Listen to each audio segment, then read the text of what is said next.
United States Constitution. You have the 13th Amendment prohibiting slavery. You have the 14th Amendment guaranteeing equality. And then the 15th Amendment specifically granting the right to vote.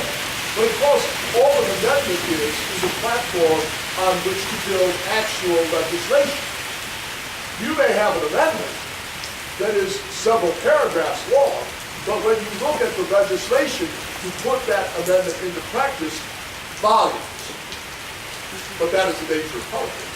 And you need to dot your I's and cross your T's and so on. So that became the big question at this Constitutional Convention, to take the provisions of particularly the 15th Amendment and put it into law. How are we going to do that? Well, as it came out, the wording was that the right to vote would not be denied to any citizen who was male citizen, any man over the age of 21. I worked tirelessly in that convention to try to have the word man removed so that it read any citizen over the age of 21. Unfortunately, I was unsuccessful, and our veterans had to wait another close to 50 years before that occurred nationwide. We in Illinois were left behind by our fellow states out west that ended up giving the right to vote to women much earlier than the national amendment came in 1990. But I was a champion of women's rights, not a little bit influenced by my dear wife, but we all are. We've all been there. So that is my story. I worked my way up. I put myself in the way of things happening. I got into politics hoping that I could do some good. I developed and studied township government in particular. Wrote several books on the formation and governing of townships that were used for many, many years, I understand, even after my death, used as a basis for forming township government. Not just for the state of Illinois, but for other states around. I wrote the book on Indians. I published a newspaper. I acted as a lawyer all my life.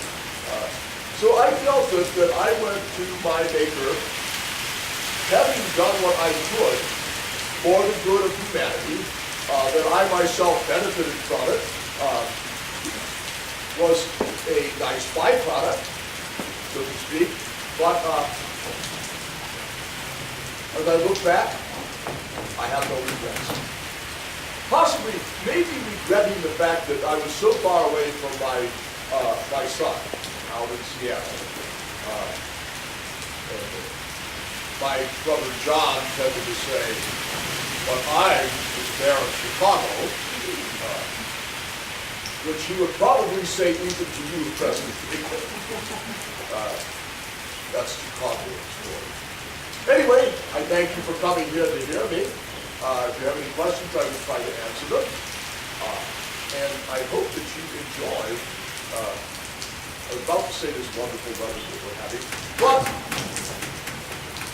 we are at least in adequate shelter.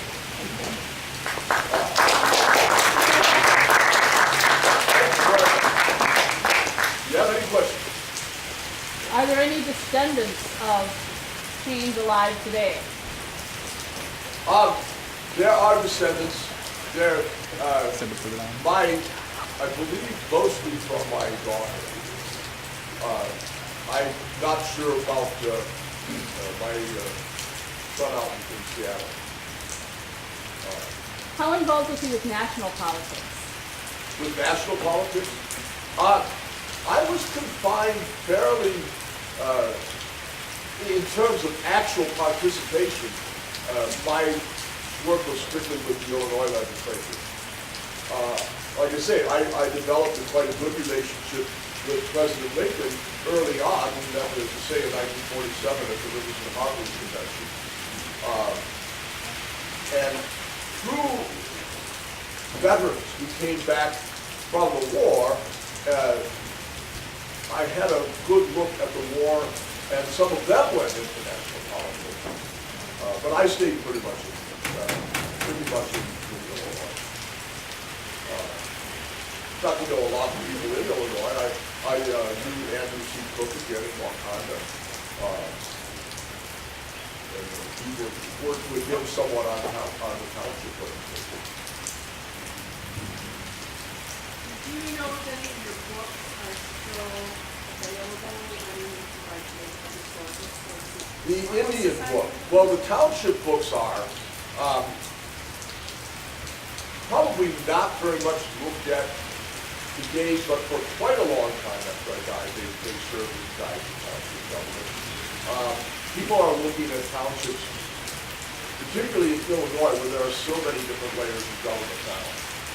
They're looking at townships differently. But I believe the book that I wrote on the Indians is still available. Got it. You can get this. You can find it. I understand that the reason that Haynesville didn't grow was because we didn't have a railroad station. Could you talk about your dispute with the railroad? Yes, I'm glad you brought that up. I was instrumental early on of getting the plank road that came out from Waukegan directed through Haynesville. But when it came to the railroad, there was some probably not illegal but unethical practices going on by a hotel owner in the Round Lake area. And so, you know, have you heard of the town of Bonneville? There was a town of Bonneville, and Bonneville was supposed to get the railroad. Haynesville was supposed to get the railroad. But this hotel owner in Round Lake, through some shady maneuvering, managed to get the railroad directed through what later became Round Lake. And so that is how we lost out on the railroad. But you have seen Haynesville rise, decline, and now, I believe in your time, it is rising again. But the railroad, yes, shady dealings there. Shady dealings with the railroad. I take comfort from the fact that at least I was able to get the plank road. Anything else? When you were surveying the land here, did you actually establish any buildings or any buildings on the here, or were you not in law? I don't think so. I think I may have had temporary housing here. I certainly had land here. But my interest lay not in farming. My interest lay in the law. As I say, I left for Waukegan. Started out as a teacher there, but right into law, and became a member of bar. So if I had lodgings here, they did not belong to me very long.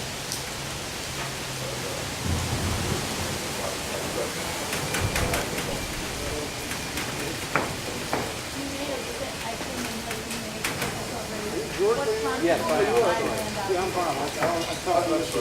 What prompted you to buy land out here? I missed the beginning, so we might have. Well, we came, as I say, we wound up first down south of Chicago in Joliet. And my mother felt perhaps that the future lay a bit northward in Chicago. And the lure of the land, though, was incredible. You could get land very cheaply because it was selling it off, I believe, $1 a quart or something like that an acre. And so, as investment property, mostly with my mother's doing, and my brother John, we sort of formed a triumvirate and went up here and bought the land. As I say, by that time I had learned surveying and was able to survey it and map it out and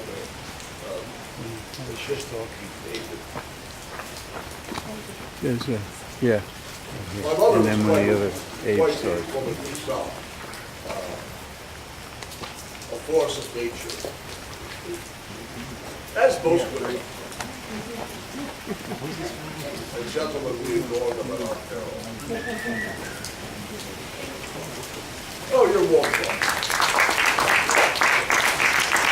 Have a wonderful rest of your day. Enjoy the debates that are coming up. The President, President Davis.